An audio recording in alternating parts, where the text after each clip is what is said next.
Hello students. आज हम लोग पढ़ने वाले हैं हमारे क्लास 12 के 4th सेमेस्टर के सब्जेक्ट इंग्लिश में, जो हमारा एक चैप्टर है जिसका नाम है 3 क्वेश्चंस बाय लियो टॉल्स्टॉय। यानी कि लियो टॉल्स्टॉय राइटर है इस चैप्टर के, एंड उनके टेक्स्ट का नाम है 3 क्वेश्चंस। तो हम इस चैप्टर को आज पढ़ने जा रहे हैं।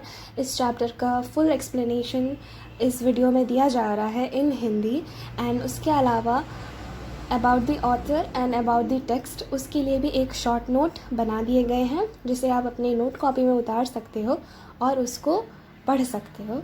तो चलिए वीडियो को स्टार्ट करते हैं। तो सबसे पहले हम ऑथर के बारे में पढ़ लेते हैं, जिनका नाम है लेव, यानी कि उन्हें लियो भी बोलते हैं या फिर उनका नाम लेव भी बोला जाता है, लियो टॉल्स्टॉय। इनकी नेशनलिटी है रशियन, यानी कि ये एक रशियन राइटर है। Occupation writer, philosopher and social thinker. ये एक राइटर है, फिलोसोफर है एंड सोशल थिंकर भी है। Fame regarded as one of the greatest novelist of all time. ये एक बहुत ही बड़े नोवेलिस्ट भी है। Masterpieces war and peace 1869, Anna Karenina 1877, celebrated for psychological depth, historical accuracy and philosophical insights. Early works, इनके वर्क्स हैं childhood, boyhood and youth 1855, Sevastopol sketches 1852 to 1856. This is based on personal experiences and observations of war. Later life underwent spiritual transformation, advocated pacifism, Christian anarchism and simple living. Important later works: The Death of Ivan Illich 1886 explores existential themes. The next one is The Kingdom of God is Within You 1894 advocates pacifism. And the next one is Resurrection 1899 critiques social injustice. The next point is influence. Ideas on non-violence influenced Mahatma Gandhi and Martin Luther King Jr. Despite conflicts with the Russian Orthodox Church, his moral and literary legacy remains unparalleled. तो अब text के बारे में पढ़ लेते हैं। About the text, type short story. तो ये एक शॉर्ट स्टोरी है जो 3 क्वेश्चंस हैं। First published 1885। तो जो ये 3 क्वेश्चंस है, इसका फर्स्ट पब्लिश्ड ये 1885 में हुआ था। Collection what man live by and other tales. तो ये जो चैप्टर है ये इस कलेक्शन से लिया गया है। Story line: a tsar wanted to know the nature of appropriate counsel and action. Through his quest Tolstoy explores the duties of man. The next point is themes and ideas: human responsibility, proper use of time, true wisdom, the way human beings should conduct their actions. तो ये जो last 2 points हैं, ये इसका meaning आप लोग जब chapter का एक्सप्लेनेशन पढ़ोगे तब समझ आएगा, बिना पढ़े ये समझ नहीं आएगा। तो सबसे पहले चैप्टर का एक्सप्लेनेशन पढ़ लेते हैं। तो चलिए शुरू करते हैं। तो हमारा ये जो चैप्टर है 3 क्वेश्चंस, इसके टाइटल के नाम से ही हमें पता चलता है कि इसमें 3 क्वेश्चंस होंगे, जैसा कि है भी। तो सबसे पहले हम ये जान लेते हैं कि इसमें कौन कौन से 3 क्वेश्चंस हैं, उसके बाद हम चैप्टर स्टार्ट करेंगे। तो पहला क्वेश्चन है what is the right time to begin everything. किसी भी काम को शुरू करने का सही समय क्या होता है। दूसरा क्वेश्चन है who are the right people to whom one should listen and whom to avoid. ऐसे कौन से लोग होते हैं जिसे हमें सुनना चाहिए और ऐसे कौन होते हैं जिन्हें हमें अवॉइड करना चाहिए। And the last and the third question is what is the most important thing to do. ऐसा कौन सा काम है जिसे हमें करना चाहिए, कौन सा काम करना हमारे लिए इम्पॉर्टेंट होता है, वो ये तीसरा क्वेश्चन है। तो ये 3 क्वेश्चंस हैं। तो चलिए अब चैप्टर में जाते हैं। तो इस चैप्टर में एक राजा है, जैसा कि जो मैंने अबाउट द टेक्स्ट में भी एक जगह सार का नाम आया था।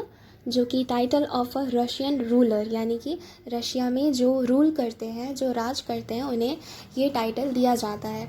तो वहाँ एक राजा थे जिसके मन में एक समय एक विचार आया था कि यदि मतलब ये जो 3 क्वेश्चंस हैं, इन 3 क्वेश्चंस को वो अपनी प्रजा के सामने बोलकर ये कहता है कि अगर इन तीनों प्रश्नों का उत्तर उसे मिल जाता है तो दुनिया में मतलब कभी वह असफल नहीं होगा, किसी भी काम में वह असफल नहीं होगा। कोई भी काम वह हाथ में लेगा तो उसमें उसे सफलता ज़रूर ही मिलेगी।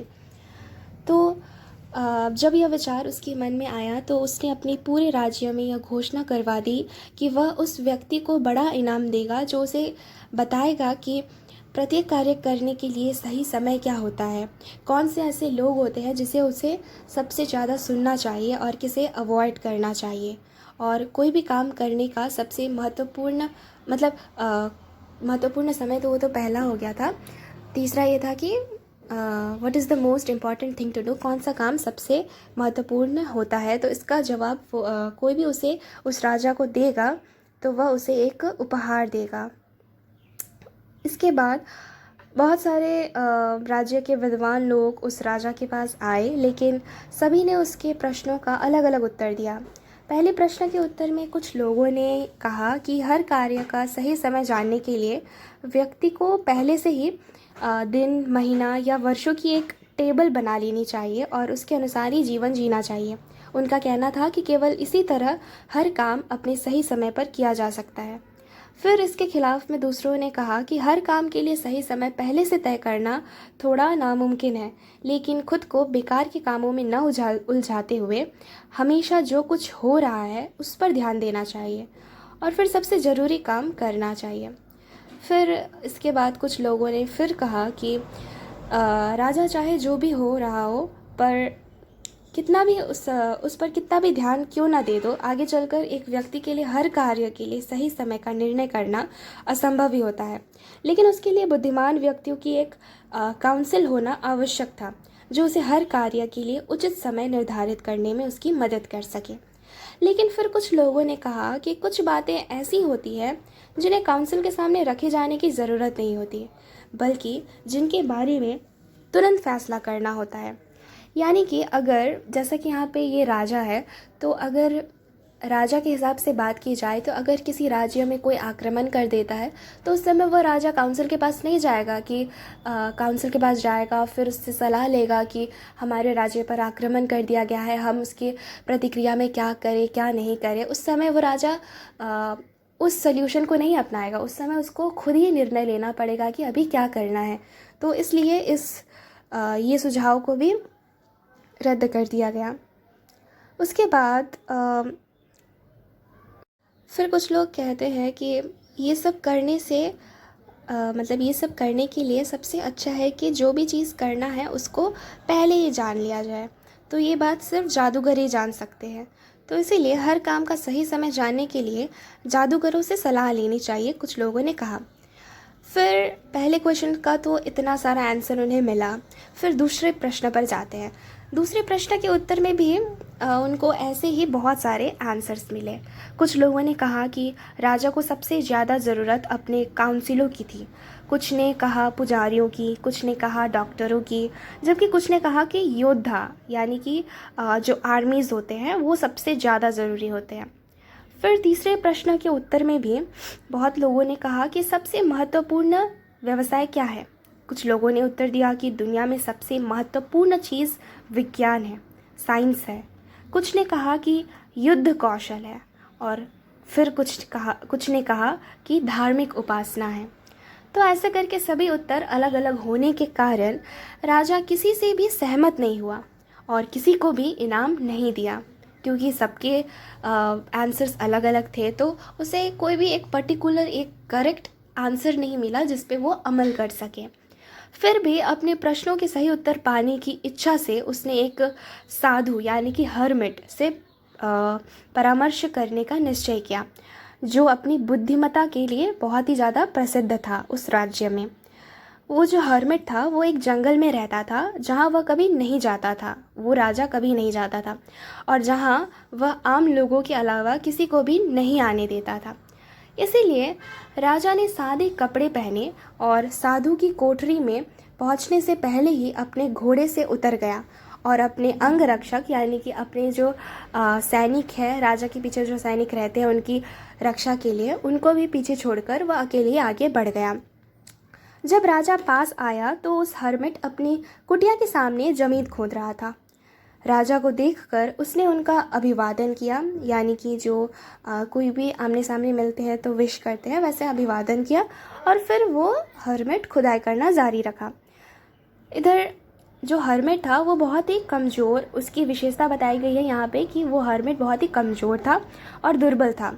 वह अपनी कुटिया के सामने जो खुदाई कर रहा था उसमें जब भी वह अपनी जो कुदाल है जिससे ज़मीन खोदते हैं, वो कुदाल से ज़मीन में गड़ाकर थोड़ी मिट्टी उटलता तो उसकी सांस फूल जाती, यानी कि वो बहुत ही कमज़ोर था, दुर्बल था बताया गया है। तो वो जैसे मतलब एक बार भी वो कुदाल चलाता तो उसका सांस फूल जाता, वो ये वहाँ पर कहा गया है।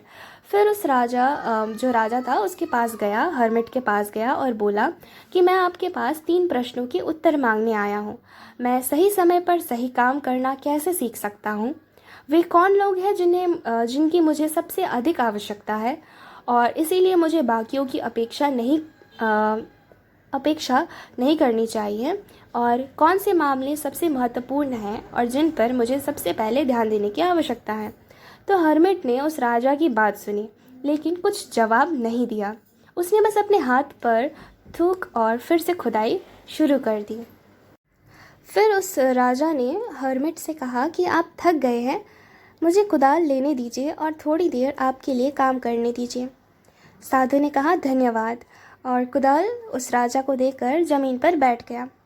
जब उसने 2 क्यारियाँ खोद ली तो राजा रुका और अपने प्रश्न दोहराए फिर से, क्योंकि उसे पहली बार में उत्तर नहीं मिला था। फिर साधु ने फिर से कोई उत्तर नहीं दिया उसे, बल्कि उठा और कुदाल की ओर हाथ बढ़ाया और कहा अब थोड़ा आराम करो और मुझे थोड़ा काम करने दो। लेकिन फिर राजा ने उसे कुदाल नहीं दी और खुदाई जारी रखी। 1 घंटा बीता, फिर एक और। सूरज पेड़ों के पीछे डूबने लगा और आखिरकार उस राजा ने कुदाल ज़मीन में गाड़ दी और कहा कि मैं आपके पास अपने प्रश्नों का उत्तर जानने आया हूँ। हे बुद्धिमान व्यक्ति, यदि आप मुझे कोई उत्तर नहीं दे सकते तो मुझे बता दीजिए, मैं घर लौट जाऊँगा। इसी समय कोई दौड़ता हुआ आ रहा था। उस साधु ने बोला, देखते हैं कौन है। राजा ने पलटकर देखा तो एक दाढ़ी वाला आदमी जंगल से भागता हुआ बाहर आ रहा था। उस आदमी ने अपने हाथ पेट पर दबाए हुए थे और खून बह रहा था उनके नीचे से। जब वह राजा के पास पहुंचा तो वह बेहोश होकर ज़मीन पर गिर पड़ा और कमज़ोर कराहने लगा। राजा और साधु ने उस आदमी के कपड़े उतारे। उसके पेट में एक बड़ा घाव था। राजा ने उसे जितना हो सके धोया और अपने रुमाल और साधु के पास मौजूद तौलिए से पट्टी बांध दी, लेकिन खून बहना बंद नहीं हो रहा था और राजा बार बार गर्म खून से भीगी पट्टी हटाता रहा और घाव को धोकर फिर से पट्टी बांधता रहा। आखिरकार जब खून बहना बंद हुआ तो उस आदमी की जान में जान आई और उसने पीने के लिए कुछ मांगा। राजा ने ताज़ा पानी लाकर उसे दिया। इसी बीच सूरज ढल चुका था और ठंडक हो चुकी थी। इसीलिए राजा ने साधु की मदद से घायल आदमी को झोपड़ी में ले जाकर बिस्तर पर लेटा दिया। बिस्तर पर लेटे हुए उस आदमी ने आंखें बंद कर ली और शांत हो गया। लेकिन राजा अपनी सैर और काम से इतना थक गया था कि वह दहलीज पर दुबक गया और वहीं पर सो गया। वह इतनी गहरी नींद में सोया कि छोटी सी गर्मी की रात में भी वह सोया ही रहा। जब वह सुबह उठा तो उसे यह याद करने में बहुत समय लगा कि वह कहाँ है, या वह अजीब दाढ़ी वाला आदमी कौन है जो बिस्तर पर लेटा हुआ है और चमकती आंखों से उसे गौर से देख रहा है। मुझे माफ़ कर दो, दाढ़ी वाली आदमी ने कहा अपनी कमज़ोर आवाज़ में, जब उसने देखा कि राजा जाग रहा है और उसकी ओर देख रहा है। राजा ने कहा, मैं तुम्हें नहीं जानता और तुम्हें माफ़ करने के लिए मेरे पास कुछ भी नहीं है। तुम मुझे नहीं जानते, लेकिन मैं तो तुम्हें जानता हूँ। मैं तुम्हारा वही दुश्मन हूँ जिसने तुमसे बदला लेने की कसम खाई थी, क्योंकि तुमने मेरे भाई को मार डाला और उसकी संपत्ति भी हड़प ली थी। मुझे पता था कि तुम अकेले साधु से मिलने गए थे और मैंने तुम्हारे लौटते समय तुम्हें मार डालने का निश्चय कर लिया था, लेकिन दिन बीत गया और तुम वापस नहीं लौटे। इसीलिए मैं तुम्हें ढूंढने के लिए घात लगाकर बाहर आया और तुम्हारे अंग रक्षकों से टकराया और उन्होंने मुझे पहचान लिया और मुझे घायल कर दिया। मैं उनसे बच निकला, लेकिन अगर तुमने मेरे घाव पर पट्टी न बांधी होती तो मैं खून से लथपथ होकर मर जाता। मैं तुम्हें मारना चाहता था और तुमने ही मेरी जान बचाई है। अब यदि मैं जीवित रहूं और आपकी इच्छा हो तो मैं आपका सबसे वफादार दास बनकर आपकी सेवा करूंगा और अपने बेटों को भी यही करने को कहूँगा। मुझे माफ़ कर दीजिए। राजा अपने शत्रु के साथ इतनी आसानी से शांति स्थापित कर लेने तथा उसे अपने मित्र बना लेने से बहुत ही प्रसन्न हुआ और उसने न केवल उसे क्षमा कर दिया बल्कि कहा कि वह अपने सेवकों तथा चिकित्सक को उसके पास भेजेगा तथा उसकी संपत्ति वापस लौटाने का उसने वादा भी किया।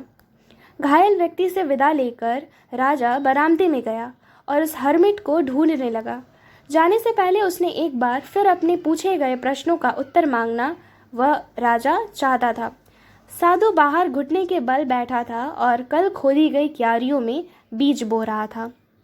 राजा उसके पास गया और बोला, आखिरी बार मैं आपसे प्रार्थना करता हूँ कि आप मेरे प्रश्नों का उत्तर दें।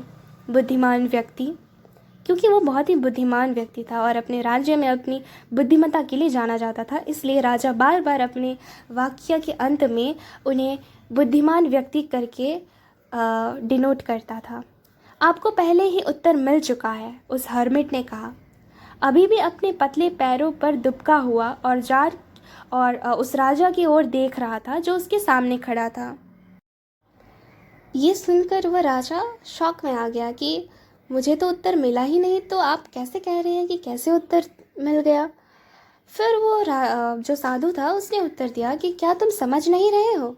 अगर कल तुम्हें मेरी कमजोरी पर दया न आती और तुमने मेरे लिए ये क्यारियाँ न खोदी होती बल्कि अपने रास्ते चले जाते तो वह आदमी तुम पर हमला कर देता और तुम्हें मेरे साथ न रहने का पछतावा होता।